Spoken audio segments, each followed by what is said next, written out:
We are live at our Friday night live stream, and today we're going to focus on a very popular topic. So, in the Steak and Butter Gang, we've been getting more and more and more questions and inquiries about Ozempic, GLP-1. And although I am not an expert on this, I do have my team backstage ready to hop on and share their thoughts and experience, opinions about this topic. So, the specific topic today is to focus on Ozempic, but also how it compares to fasting, to being in ketosis. So, I'm going to bring on my first team member, retired MD Phil Smith, Dr. Phil, I like to call him. Welcome. Introduce yourself. Yeah, I'm Phil Smith. I'm from Tampa, Florida. I'm 68 years old. Been retired for 6 years. I have a little hoarseness because we were yelling at the fireworks so much this past weekend out in Montana with the cold weather, and I kind of lost my voice. It's been in and out all week, so I'm recovering. It's good. Um, Good. you want me to say anything about the topic right now? Yes. I know that Okay. you're very passionate about how to reverse insulin resistance, so you can Yes. definitely talk all you want on that. But in your recommendations to reverse insulin resistance, is Ozempic in there at all? No, it's actually not. And the reason is that GLP-1s actually raise your insulin levels and they pump out more insulin. So the idea is if you're insulin resistant, pumping out more insulin and decreasing glucagon, which is an action of GLP-1, is actually going the wrong direction from where you want to go to resolve your insulin resistance. So it'll make your numbers look better. It may drop your blood sugar. But if you really want to get off of insulin resistance, you want to get your insulin more sensitive again.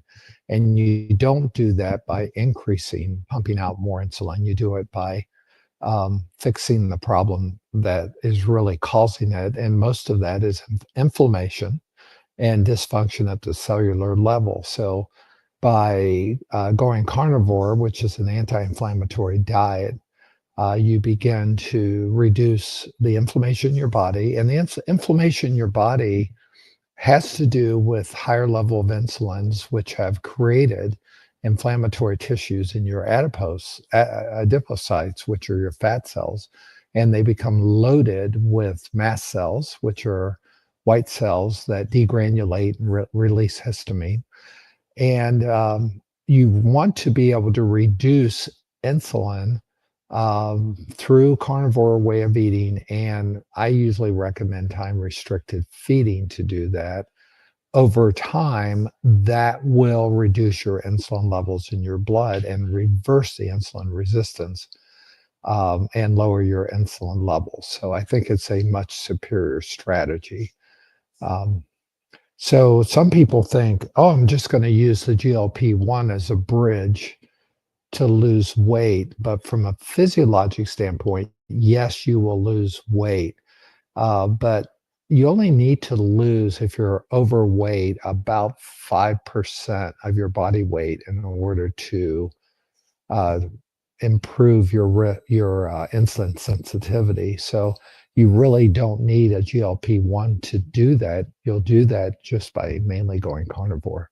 So why take $1,000 a month med, which is actually going to pump out more insulin when you could just go carnivore to begin with and move towards getting at the cause of the problem, which is high levels of insulin, which are secondary impact because of the strain on the body and all the inflammation. Typically, how long does it take to reverse insulin resistance if someone were to choose the carnivore diet eating route? Yeah, it really depends on the individual. Most people who are insulin resistant do see some weight loss pretty quick, which helps. But typically, I would say 60, 70% are going to see massive improvement within 90 days. And the other ones will see it over the next 3 months Some might take as much as a year, but it depends on how long have you been insulin resistant. Someone who's shortly been insulin resistant 2 to 3 years is going to have a faster response than someone who's been on diabetic medicines for 20 years. It might take them a year to totally reverse it. And my final question for you before I bring on Coach Raymond, why do you think Ozempic is getting more and more and more popular and trendy when clearly there are options to reverse insulin resistance and lose weight forever? Why do you think it's so popular? Well, it's kind of a gold rush right now. People, I remember Huey Lewis in the news writing a song back in the 90s called I Want a New Drug, a drug that doesn't make me sick, that keeps me up all the time. And everybody's looking for that magic bullet, so to speak, of something that we don't have to make any changes. We just go in, take this shot every week, and that's going to solve my problems. And I think it's because we want a miracle. And there's a lot of money being put into marketing these drugs, both in traditional advertising, plus influencers who are probably financially benefiting from either prescribing these or marketing them to the public. And there's no profit to be made in marketing carnivore because we just tell you eat more fatty meats and learn how to do that well. And be in a community which costs you, $1 a day or less. It's not anywhere near the marketing power of big pharma and all the marketing dollars that are put into the GLP-1s, in my opinion. Well said. Coach Raymond, welcome. Introduce yourself. Coach Raymond, 53 years old. I'm a 7-year carnivore, 7.5 years actually. In September, I'll be 8 years.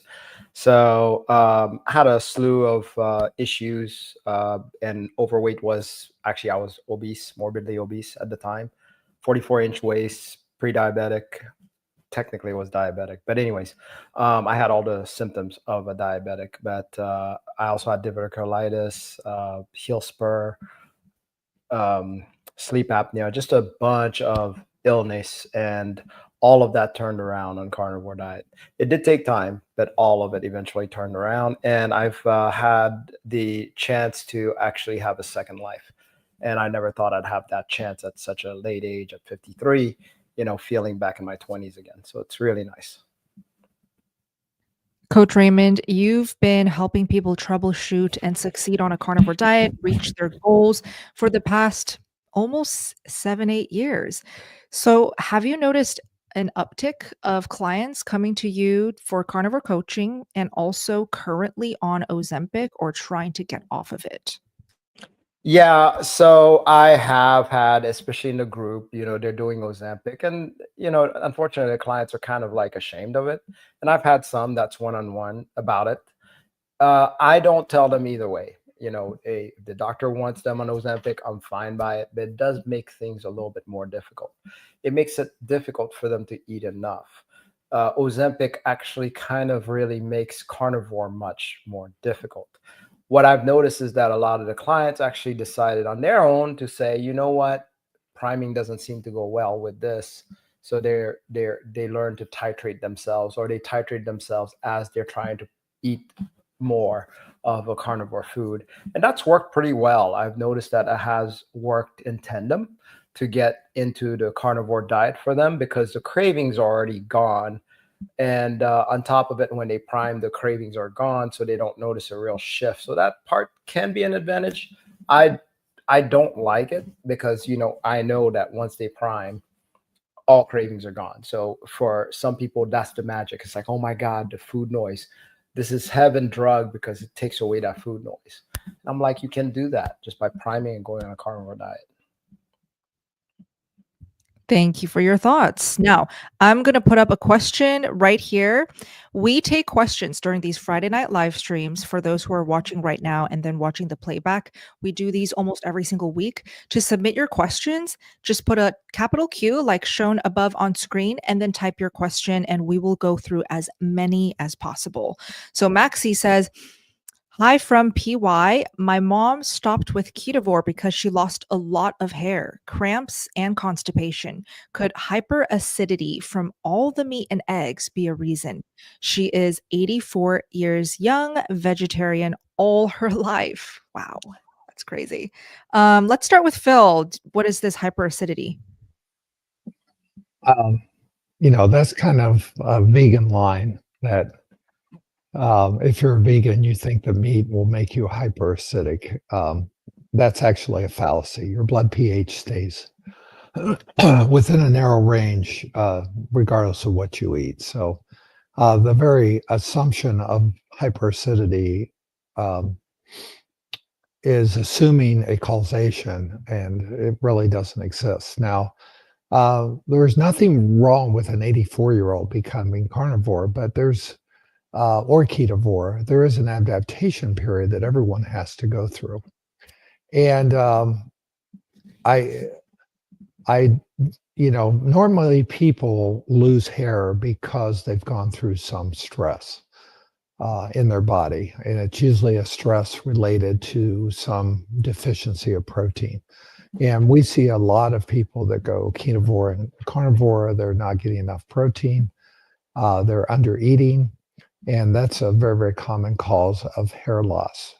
The cramps and constipation are probably just adaptation. And really, there's a psychological part of going from being vegetarian all your life because you really believe you need all this fiber and vegetable cellulose. And this is where being in a community can help you, can do really well. And we have a lot of people who have done so well at advanced age. I mean, my dad totally reversed his autoimmune disease at age 94 with going carnivore for just 90 days and then reintroducing stuff into more of a ketovore type of thing, and got off his prednisone, which he'd been on for 30 years for his autoimmune disease. So I would encourage her to work with someone that can help her with the transition if she's interested,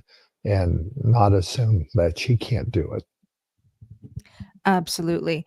The community is open for anyone, anytime, if you're looking for guidance. Phil helps out a lot in there. Coach Raymond is always in there. We have a whole team of coaches and doctors ready to help you and your carnivore journey. So that is up and it's also linked down below.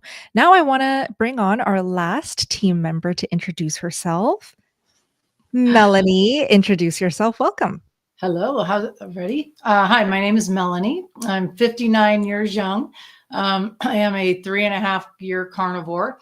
I have been an athlete my whole life. I worked a career in law enforcement. And as I have mentioned many times, I never really thought that I was going to need something like steak and butter gang, because I was always in what I considered pretty good shape. But then I had a lot of injuries, a lot of surgeries, things that really stalled me. And then I gained a lot of weight. And I started going down the rabbit holes. And next thing you know, long story short, here I am 3.5 years later. So I love this gang. And yeah, that's pretty much it. Who caught Melanie's Meat and Muscle live stream just the other day? Let me know in the chat and the comments, please. How was it, Phil? I watched a couple minutes and you were amazing. Thank you.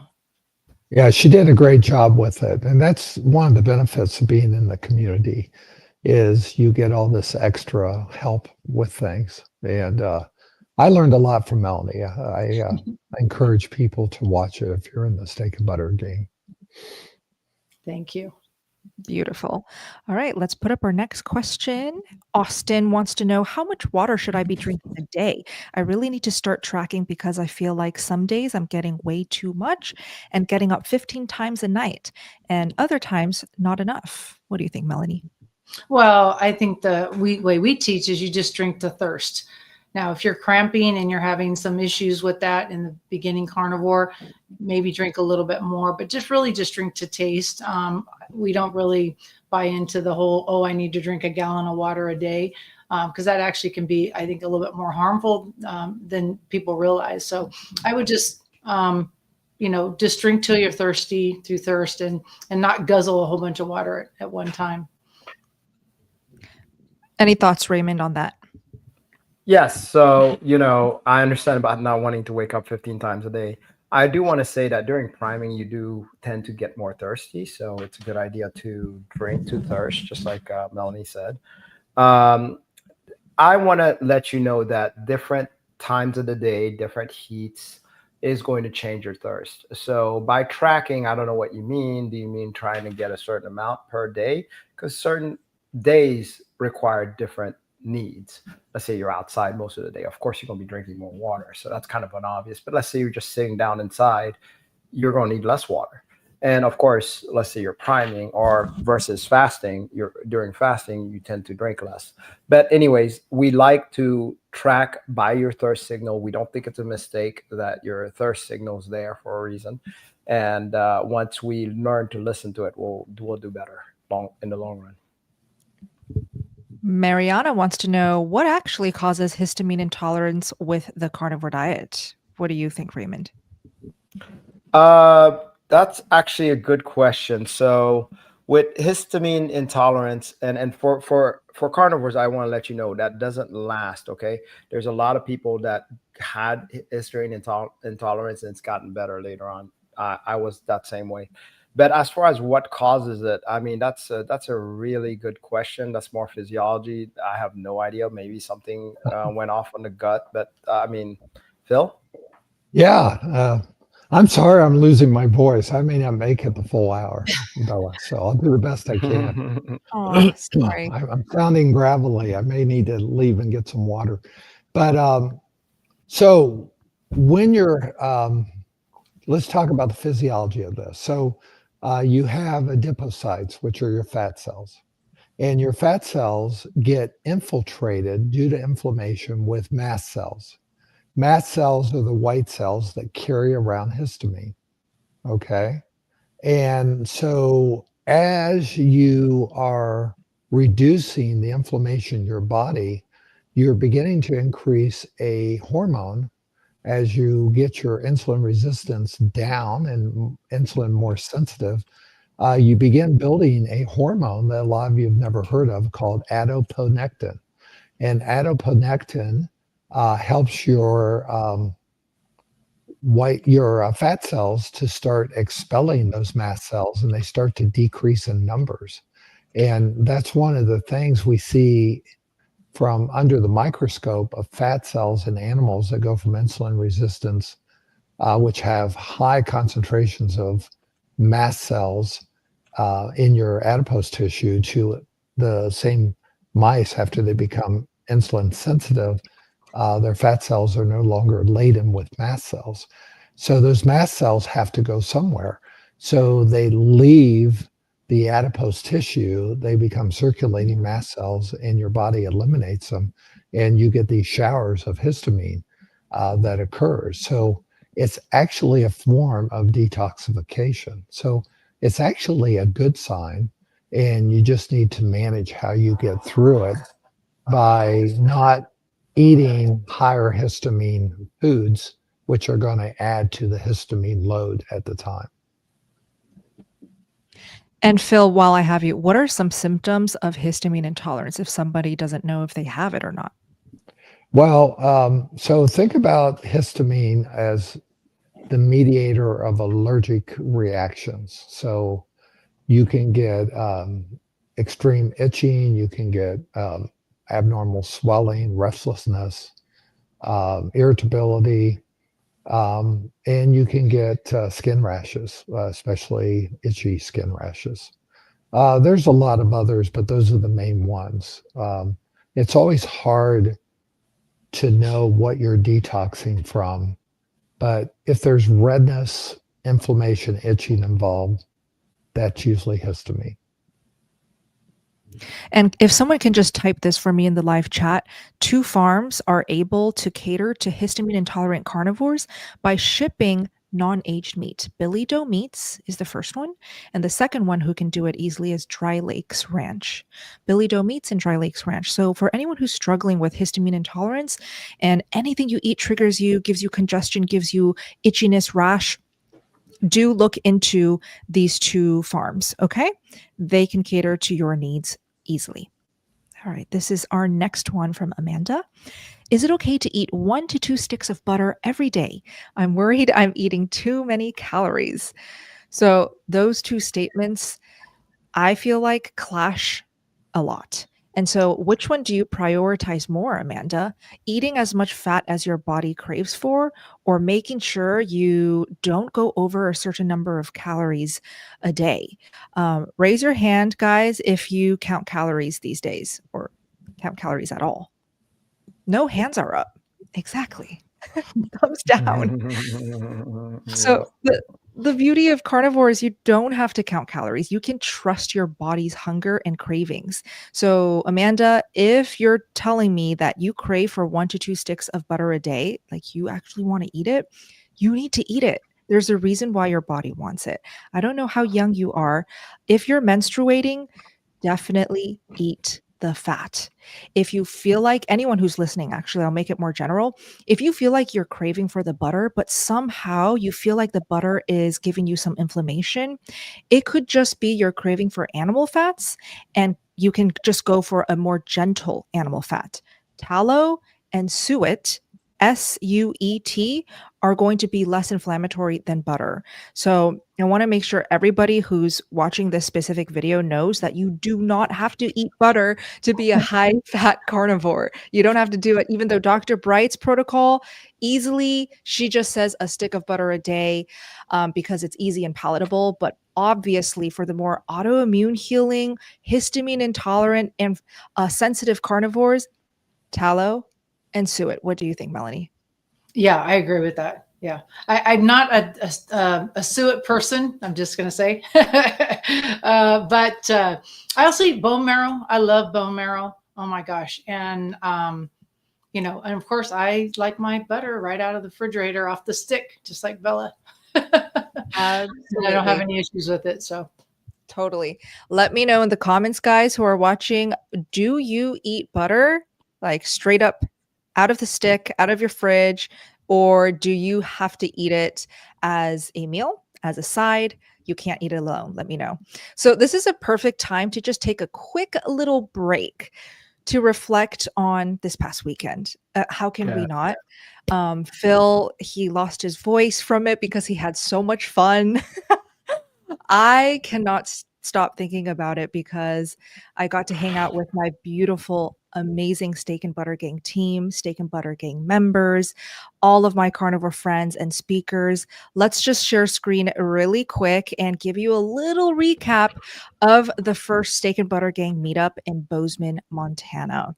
Okay, Lindy, do you think you can just zoom in a tiny bit so our viewers can have an easier experience seeing these awesome photos and videos?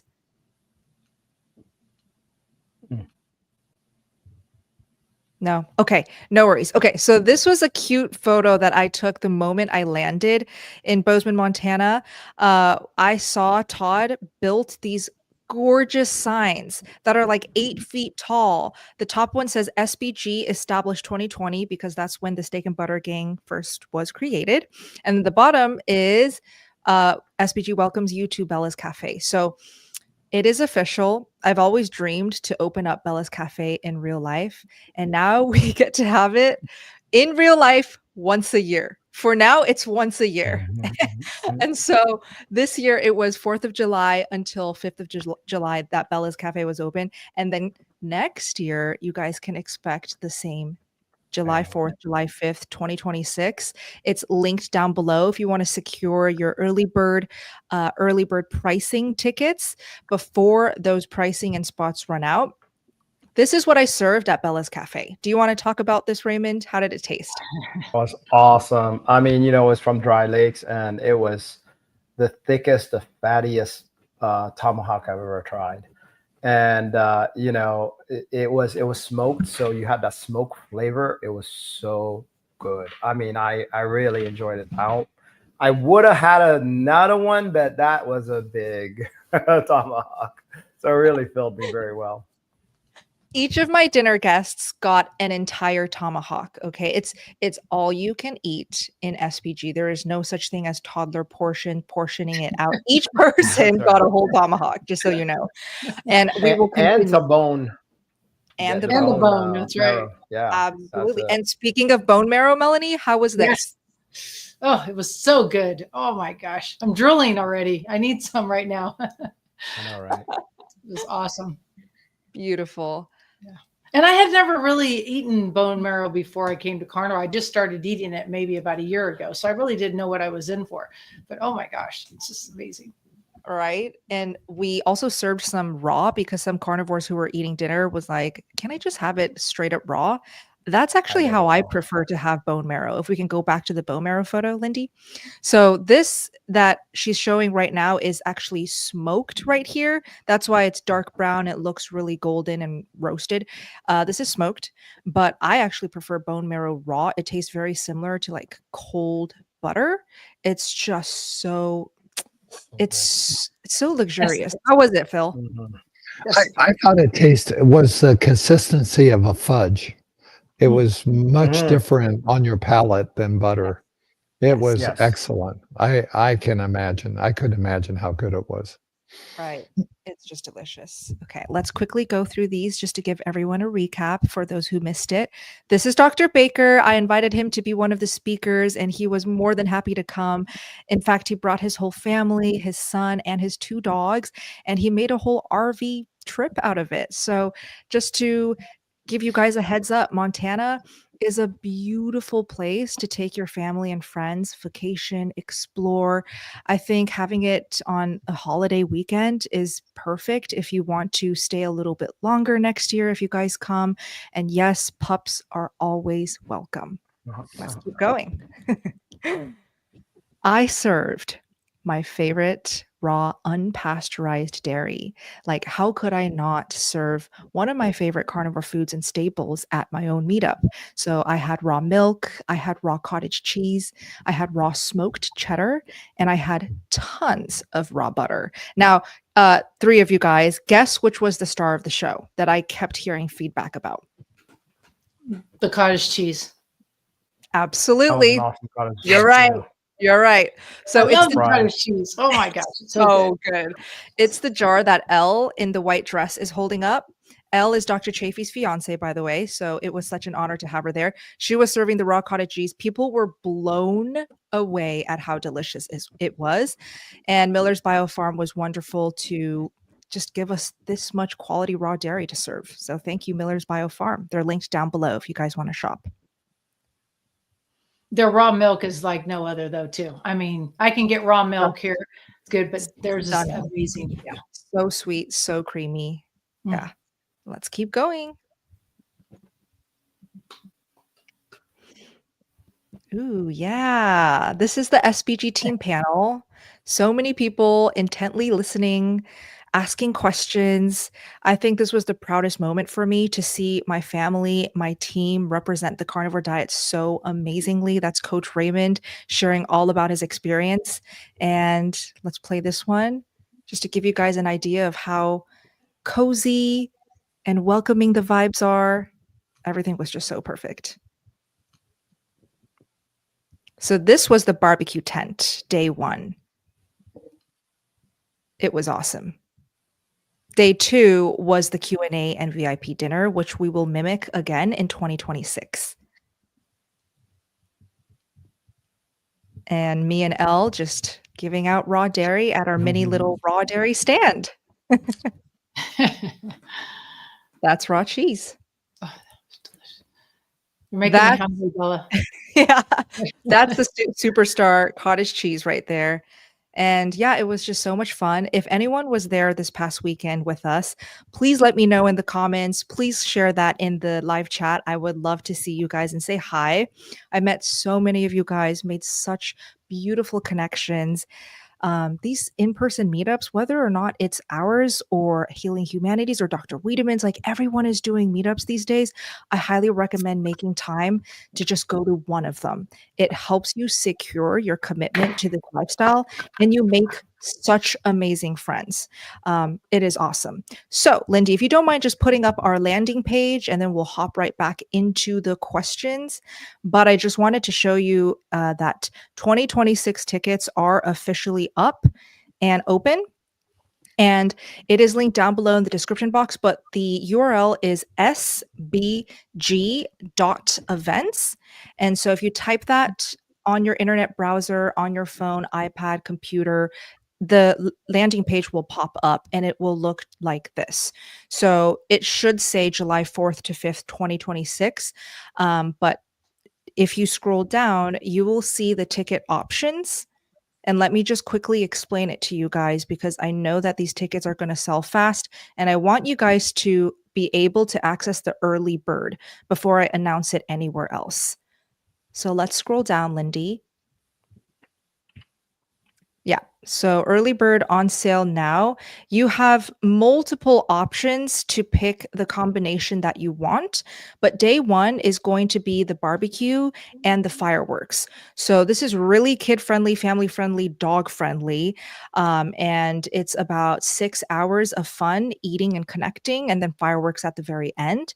Day two will be the live Q&A panel and the VIP dinner later that day.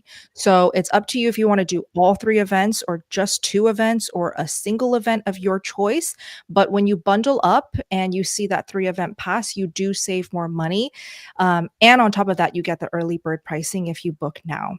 All right. So I just wanted to quickly announce that we were just so excited about this year's just success of everything, how many people showed up, the experience of it all, the venue, and the fact that we chose Bozeman, Montana to have this first meetup.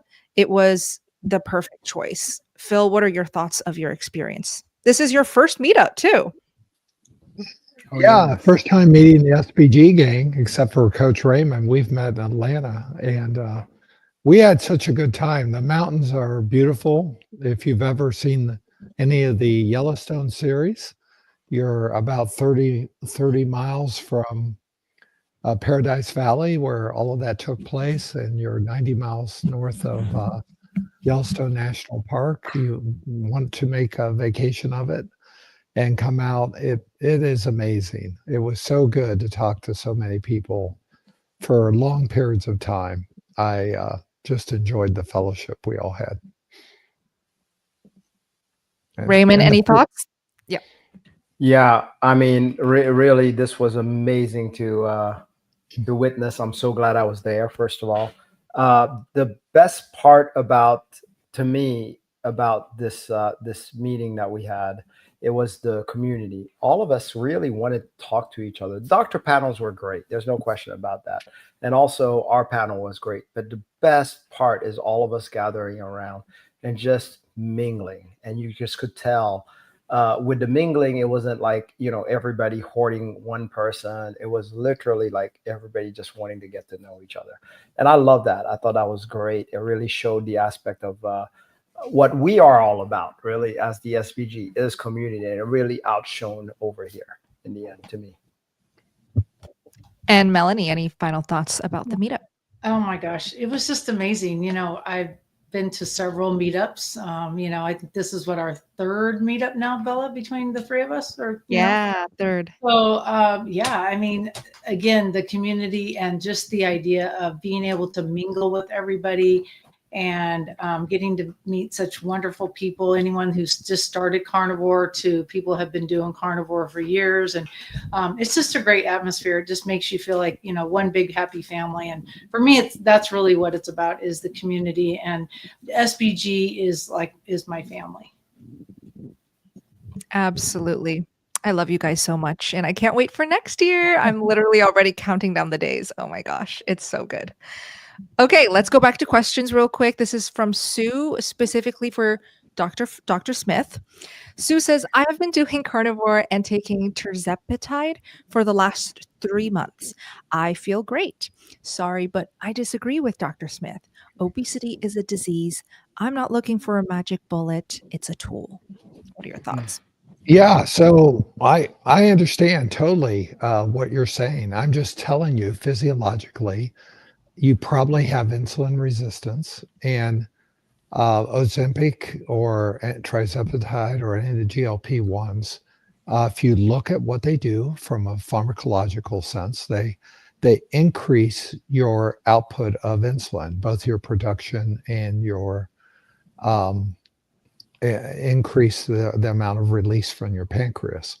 And the idea is to flood the zone, and that's why it brings down blood sugar. It slows your stomach emptying, and some people get long-term paralysis of their stomach and delayed emptying. There are side effects of these drugs. So I'm saying that they are working physiologically counter to what you are wanting to do if you're trying to reverse insulin resistance. Now, there may be subpopulations that there may be benefit, but I'm talking about people that have diabetes, prediabetes, metabolic syndrome, um, polycystic ovarian syndrome, or fatty liver. Those are the 5 main insulin resistance diseases, and it doesn't make sense to give yourself more insulin, whether you're given it in the form of an injection of insulin or to do it in the form of a GLP-1, when you know that eating carnivore consistently over a few months will reduce your insulin resistance, as mine did over a 4-month period for me. I want that. Go ahead, Raymond. Yes, please. So I want to say, I want you guys to realize that GLP-1 is actually can be produced by your own body by eating a high protein diet in the first place. So you're looking for GLP, instead of $1,000 shot, hey, buy $1,000 worth of groceries with the best meat you can. That's kind of my advice. And you're going to get that result. How do I know that? Well, after 2 weeks of priming, most of people come up to me and say, my cravings are gone. Well, this is the same as doing the shot. Your cravings are gone. Your cravings are gone because your GLP went up. Okay. So the problem is that GLP has a short half-life, the natural one. But this one, you put a bunch of it in one go, and then it just lasts way too long, which causes a lot of lasting side effects. By the way, this is what I've read. And so the thing is why risk that? Why not just do it naturally? Right? Yes, I understand you feel great. Of course you feel great. Bet carnivore can make you feel great also. Why not go to natural prospect and see? As a matter of fact, give it 3 months on the carnivore diet before you even think about doing Ozempic or tirzepatide, and just see, because you can't go wrong the natural way, right? But the shot, we already know enough issues with it. We've seen it. There are people hospitalized for it, and goodness knows who would want to get the paralyzation of your stomach where you can't digest and you can't eat anymore. And it's all about nourishment, proper nourishment. This does the opposite. You do the GLP-1, you just can't eat. That's a curse. Anyways, my soapbox. Appreciate both of your thoughts. Melanie, any thoughts on this?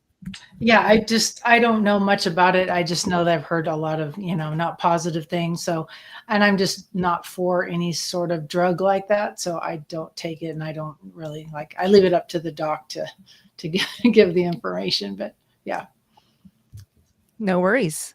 Jaylyn is next. I've only lost 12 pounds and staying the same for weeks. I'm losing a couple of inches. I weighed 330 pounds when I started, and this morning I'm at 318 pounds. Why am I not losing more, Raymond?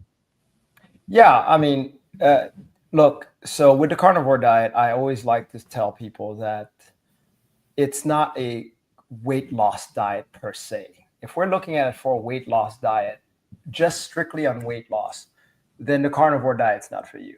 If you're going to do proper weight loss, we're going to have to lose some bone mass. We're going to have to lose some muscle mass. We're going to have to lose some hair. Those are weight, right? Weight will remove. Now, here's the problem with the carnivore diet.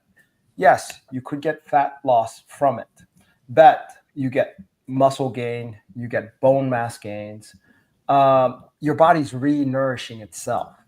And of course, there are some people that actually need to get the fat stores up so that they can actually be able to, their bodies can be able to get stronger and have a better constitution so that they can go on to eventually heal certain, issues. And then eventually the body doesn't need that weight anymore and loses that.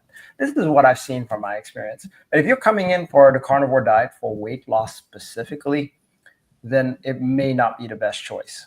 Again, this is truly for health gains.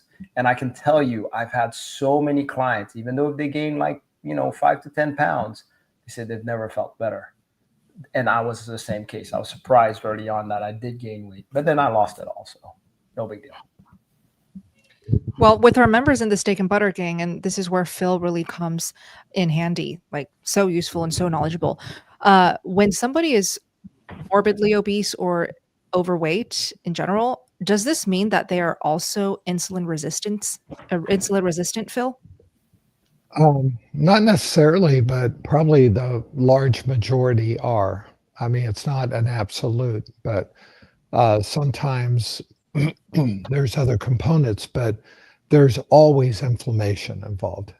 And insulin resistance and inflammation run together. And there are 5 different ways to know if you're insulin resistant. And Bella and I are going to be doing a live stream webinar coming up the end of August. And we're going to be explaining all that to you and talking about, I saw someone in the chat said she's been carnivore for a year and still insulin resistance. And yeah, I know. And we are putting together an opportunity to help people that can't seem to get unstuck from their insulin resistance and to work with them at a different level to really get you insulin resistant, because insulin resistance increases your risk of atherosclerosis, heart disease, stroke, kidney failure, other things by as much as 600%. And if you can reverse insulin resistance, you will reduce inflammation in your body. And carnivore works both ways, but you've got to do it in a way to get results. And sometimes you need some help to know how to modify the carnivore way of eating in order to get results for you based on what you've done and it's worked and what you've done and hasn't worked. So I always say carnivore is simple. You eat fatty meats and animal products, but it's not easy because every one of us have biological variability. And that's where being in community is very helpful, because we can help you tweak things. And whether it's adding some exercise, Melanie helps with that. Coach Raymond helps with getting people over the hump, get through adaptation by priming and getting their metabolism reset. I like to be the person who explains from a physiology standpoint how your body works and how to get that physiology working for you rather than working against you. Well said. And look forward to our amazing free webinar all about insulin resistance with Phil and I. End of August. Just stay tuned. Keep coming to these live streams. We will, of course, keep you guys updated. Maniwa, what brand of magnesium glycinate do you guys recommend? I'm starting to have cramps in my legs to the point that it's waking me up at night. I'm on a potassium pill and a water pill. Do you want to take this, Phil? Yeah. So when you're on a diuretic water pill, it causes you to lose electrolytes. And it's really hard to get back. So I don't really recommend brands of things. I'm hopeful, Miniwa, that ultimately you can get off that diuretic just like you've gotten off oxygen. And we hope to see you off insulin soon too. But if you have access to a magnesium float spa, that's what I recommend, because your body doesn't know how much magnesium you're deficient. And when you soak in a magnesium float, which is like 1,000 pounds of magnesium sulfate in water, it just happens to be in a pod where you put the lid down and turn the lights off. So it's a sensory deposition. It's very relaxing. I have a subscription to do it every month in Tampa. And it's really what fixed my leg cramps. But I think your leg cramps are probably going to be a little recalcitrant until you get off that water pill. And when you get off the water pill, you won't need the potassium any longer. And so if you have access to a float spa, do that. I think any brand that's reparable of magnesium glycinate, but maybe people in the chat or Coach Raymond or Melanie or Bella might have a recommendation for a brand. But it's hard to find the right brand for you, and your skin is a large absorption area which will equilibrate all the magnesium in your body very quickly when you soak in it.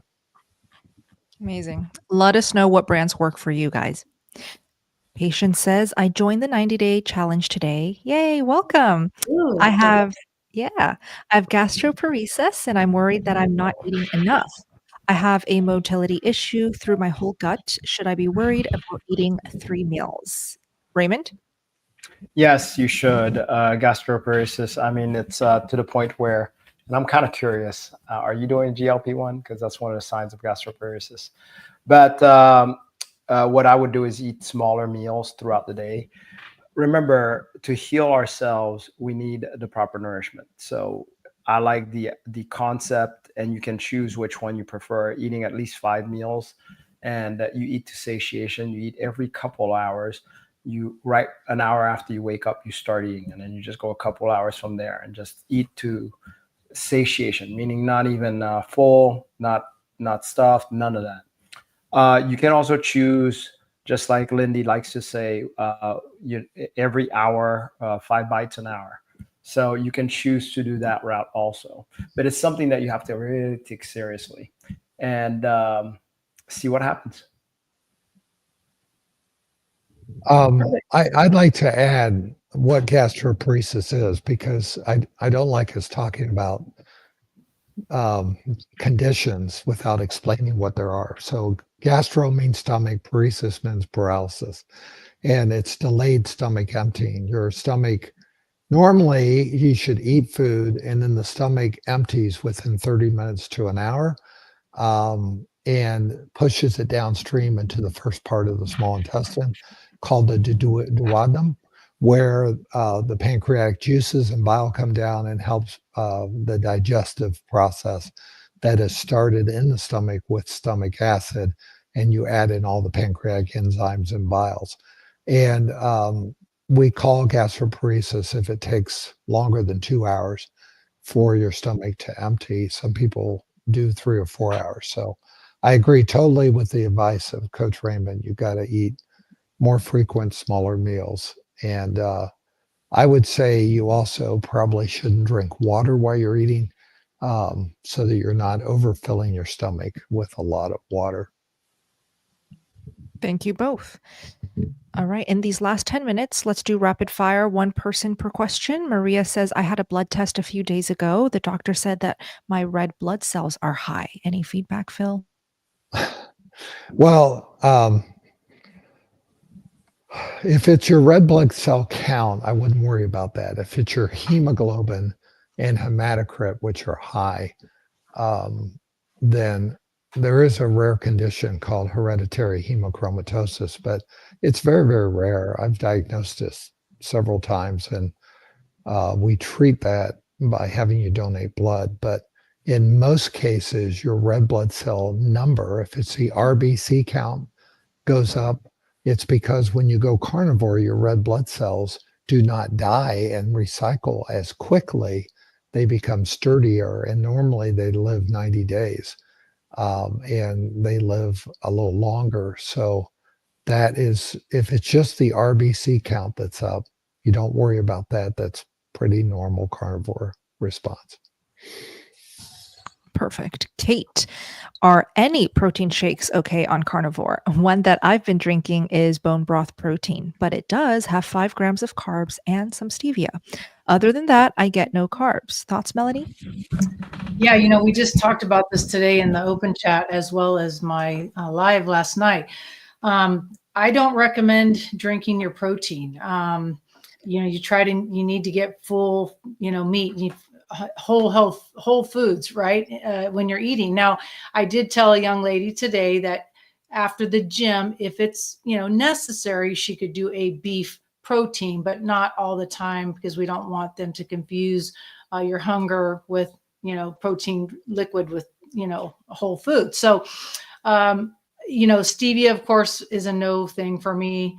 I don't do well with stevia. It just triggers that sugar thing in my head, and I just can't do it. So I would just do a plain bone broth. You could just drink plain bone broth by itself, or you could just do a plain beef protein once in a while. But I would not use it as a regular staple in your diet. Excellent. Caleb, Raymond, I'm going to fast tomorrow for my skin. Great. Yay. I love it. Yeah, I talked to you, Caleb, and actually your priming it looks pretty successful. So I think you'll do very good on the fast. I'm curious what fasting you're going to do, whether it was going to be a 24-hour fast, which is excellent to get a start up. Just remember, try water only first and see how you feel, and don't force it. Don't white knuckle it. You got this. And I want to just say to Caleb, oh my gosh, I missed the arm wrestling competition. So next year, count me in. I know, I forgot. Yeah, count me in too. I saw pictures and I was like, man, you did bring it. Darn it. He did. Yeah. Next year. All right, let's keep going to Amanda. Does anyone else have issues where using lard or tallow on their skin causes breakouts? I keep trying different brands, but it always results in breakouts. I'll take this. So maybe your skin right now is just producing a lot of oil and grease through your oil glands. So you just don't need that heavy of a film of moisture over your skin, because it could prevent your pores from breathing right now. So Amanda, maybe you just don't need that much moisturizer. So either stop using tallow and lard altogether. It really isn't this magic cream that heals and makes every single person's skin perfect. It's still very personal, just like healing on a carnivore diet. Eating the food, what you put on your skin is going to be different person to person, and also where you are in your skin healing journey. Like when I was having extreme cystic acne breakouts every single day, my skin would not have been happy if I caked on layers of tallow on my skin. It needed to breathe and just heal from the diet. So focus on the diet. If you do need a moisturizer, just use a lightweight, good for summer weather, alcohol-free moisturizer. It can be any brand. Cheaper the better, as long as it's alcohol-free, because that tends to cause breakouts and inflammation. So just focus on that. JM, I'm type 2 diabetic with a 10 A1C. How long do I have to stay on carnivore to get to a normal A1C, Phil? As long as it takes. That's it. Yeah. If you go back and watch the replay, I answered this at the beginning, that we don't know how long it'll take you to reverse your insulin resistance and get that A1C down. We've seen some people do it very, very quickly. We've seen other people take longer. 10 is a very, very high A1C, so you got a lot of healing to do. And I would, keep checking it every 3 months. It's amazing when people are really, really strict to carnivore as a type 2 diabetic, and stay with it and get a little walking in every day, get proper sleep. There are several things that we'll be talking about next month on our webinar of things you should be doing to really work on that hemoglobin A1C, but only God knows how long it'll take you to get it down, and we hope you can. Okay. Hey, Phil, would you say too that walking after a meal would be best for that when they're after eating, or does that have anything to do with it? I like people to walk whenever it's convenient for them. Some people walking stimulates their appetite, other people it doesn't stimulate their appetite. I just want people to move, and I'd love to see them get 5,000 to 7,000 steps a day in. Perfect. Yeah. Awesome. Join the 90-day challenge. I mean, really, as a diabetic, that's the first, Yeah. I mean, because it's 90 days, okay? 90 days, you should see some kind of results. And I've seen so many results with a lot of type 2 diabetes in 3 months, and it's incredible amount. And it gives you hope. It's like, oh yeah, you know what? It can be cured. Wait, I shouldn't use the word cure, can I? Not cured. It can be, yeah, not cured. Sorry, Get the it? doctor's here. Not cured, but it can be what's the word? Reversed. Reverse. Reverse. Manage? Okay, Yeah. reverse. Thank you. Yeah. Mhm. Good. Amazing. Couple more. So Maria says, does carnivore work with sympathetic nerve system, Raymond? Oh my goodness. Wow. Yes, absolutely. Sympathetic nervous system is more like, your fight or flight, constantly in fight or flight. And what I can tell you, if you eat enough, especially if you prime, there's nothing that will kind of push you into parasympathetic. First of all, the body needs that time period to actually rest and digest. So it kind of pushes you in that, wanting to take a nap mode, just making things that are not really, and honestly, that in life, that's not that important that you can drop off. And you're just chill, which we end up calling the carnivore calm and carnivore zen. So it's a real thing. So the only way to do it is just experiment and see. There is a little bit of probably training that you can do by allowing yourself to go into that mode. There's a lot of people that fight against it. I just had somebody in our meetup was talking about how, they needed to take a nap, but they pushed through, and they're like, they just felt like that they're wasting time by taking a nap. And I'm like, this is the chance to actually get that full healing. Give yourself that chance. Absolutely. I love that. Jonathan, cheese seems to spike my blood sugar. Why, Phil? This is more of a Raymond thing. Raymond, do you have an answer for this? Cheese, yes, it does tend to spike my blood sugar also. I always think it's because I don't know the physiology of it, but I can tell you for me, I think it's because I have a lactose intolerance. So if you imagine, let's say you have a peanut allergy, I'm pretty sure your blood sugar spikes during that time. Any type of allergy will make your body stress and then raise blood sugar. So that may be an impact, but Doc, what do you think? Well, remember, cheese is made from lactose, from milk, Yes. and milk has carbs. And it is stimulating, it's more carbs in the diet. So it's going to cause more insulin release. And if you have insulin resistance, your blood sugar will go up. So it's pretty natural that cheese has more effect on your blood sugar than like a T-bone does. There you go. Okay. And last one we can take for tonight. Scott, what do you think about a little kimchi or occasional fresh garden tomatoes as a treat on carnivore? Well, I'd love to hear your thoughts, Melanie. I don't eat that. I don't eat tomatoes. Those are kind of from the red shade family, that have a lot of acidity to it and it's inflammation properties. So although I used to love tomatoes and cottage cheese was kind of my favorite thing, but yeah, I just don't. I just try to stay away from anything that's not carnivore foods. Yeah. But if that keeps you carnivore, please have it. I mean, if that's the only thing that says, I'm going to not do carnivore anymore, go ahead. Just eat the amount of meats that you can. But either way, do what you can. And if you've been vegetarian for a long period of time, that's a great way to ease into carnivore, is to get into the fermented vegetables. So I think that's a wise choice, and you slowly start weaning off of it later on. Yeah, like somebody said, if you need to eat a pickle instead of some candy, right? So That's exactly right. That's exactly right. So true. Phil, have you ever craved for some sauerkraut, pickles, or fresh garden tomatoes? Not really. Okay. Me neither. Good. Straightforward. Never. Should I? No.